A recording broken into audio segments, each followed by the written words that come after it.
امام حسن کہتے ہیں میری اماں سارے کام کرتی تھی گھر کے. اب تو شہزادے ہیں نا ہمارے بچے, کام اور بچی, یعنی بچی میکے سے واپس آتی ہے تو سب سے بڑا دکھڑا یہ سناتی ہے کہ وہ کام بڑا کراتے ہیں. یہی ہے نا دکھڑا؟ ہاں نہ تو کریں.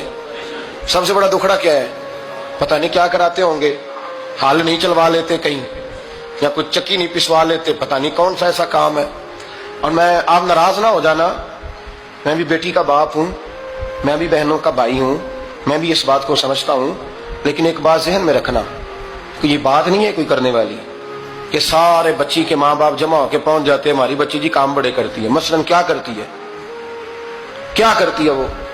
آؤ میں بتاؤں میرے مصطفیٰ کی بیٹی کیا کرتی ہے. میں نے سینکڑوں دفعہ یہ بات کی اور میرا دل کرتا ہے روزانہ کروں, پھر کرتا ہوں. دنیا میں کوئی اتنا غریب ہے جس کی بیٹی اتنا کام کرے کہ ہاتھوں پہ چھالے پڑ جائیں؟ ہے کوئی اتنا غریب تو اٹھ کے بتائے کہ میری بیٹی سسرال میں اتنا کام کرتی ہے کہ چھالے پڑ جاتے. میں دکھاتا ہوں, میرے رسول کی شہزادی کو چھالے پڑ جاتے. کچا مکان, جناب فاطمہ جناب فضا کی لونڈی تھی, ان سے مٹی منگاتی اور گھر میں لیپا پوتی کرتی, پھر جھاڑو دیتی. امام حسن اور حسین کے درمیان پورے سال کا فرق نہیں, 11 مہینے کا فرق. دونوں بچوں کو سنبھالتی.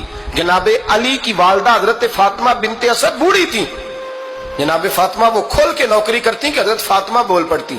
حضرت فاطمہ بنت اسد بول پڑتی, کہتی بیٹے فاطمہ میرا اتنا نہ خیال رکھا کر, تیرے اپنے بھی بچے ہیں. جناب فاطمہ فرماتی آپ صرف علی کی ماں تو نہیں نا, آپ میری بھی تو ماں ہے نا. یہاں بیٹیاں فلسفہ بیان کرتی ہیں, وہ کہتی ہیں جی کس حدیث میں آیا ہے ساس سسر کی خدمت فرض ہے؟ میں نے کہا کسی میں بھی نہیں آیا. ہم کیا کہہ رہے ہیں, کسی میں بھی نہیں آیا, لیکن یہ تو آیا ہے نا کہ شوہر راضی ہو تو اللہ راضی رہتا ہے. تو اگر شوہر ماں باپ کی خدمت سے راضی ہوتا ہے تو کرو خدمت, اس کو تو راضی کرنا ہے نا, اس پر تو توجہ دو. حضرت فاطمہ پھر چکی پیستی. چکی چکی یہ آسان جملہ نہیں کہہ جاتے, ہم سن لیتے ہیں آپ. چکی پیس کر, جو پیس کر اس کا آٹا بنانا, پھر بچوں کے لیے کھانا پکانا.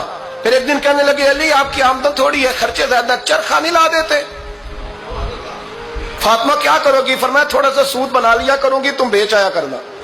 چلو میں تھوڑا ہاتھ بٹاؤں گی. یہ ساری ڈیوٹیاں کر کے حضرت حسن برواتے ہیں. پھر عزت والے رسول کی عزت والی بیٹی, پھر شانوں والے نبی کی شانوں والی بیٹی, پھر پاک محبوب کی پاک شہزادی, ساری ڈیوٹیاں کر کے رات کو مولا علی سے کہتی اگر آپ اجازت دیں تو اللہ کو راضی نہ کر لوں. حضرت علی فرماتے فاطمہ جیسے دل کرے. تو امام حسن کہتے ہیں پھر میری ماں مصلی بچھا لیتی, مصلی, اور پھر ساری رات وہ نماز پڑھتی, ساری رات. اور فرماتے ہیں جب سویرے ہاتھ اٹھاتی تو پہلی دعا یہ کرتی اے اللہ میرے رسول کی امت پہ رحم فرما, اے اللہ میرے رسول کی امت پہ رحم فرما. تو کہتے ہیں زمانے بیت گئے یہ دعا سنتے. تو ایک دن میں قریب گیا تو میں نے کہا امی حضور کوئی دعا میرے لیے بھی کر دیں, کوئی حسین کے لیے بھی کر دیں, کوئی زینب کے لیے بھی کر دیں. ساری دعائیں امت مصطفیٰ امت مصطفیٰ امت مصطفیٰ.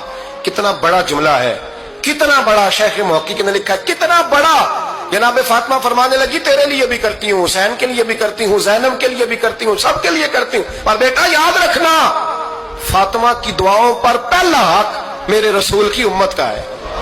فاطمہ کی اصل میں بات بہت خوشی کی سنا دی میں نے آپ کو, لیکن آپ وہیں سست کے سست رہ گئے. یہ کسی عام آدمی کی دعا نہیں, پیر صاحب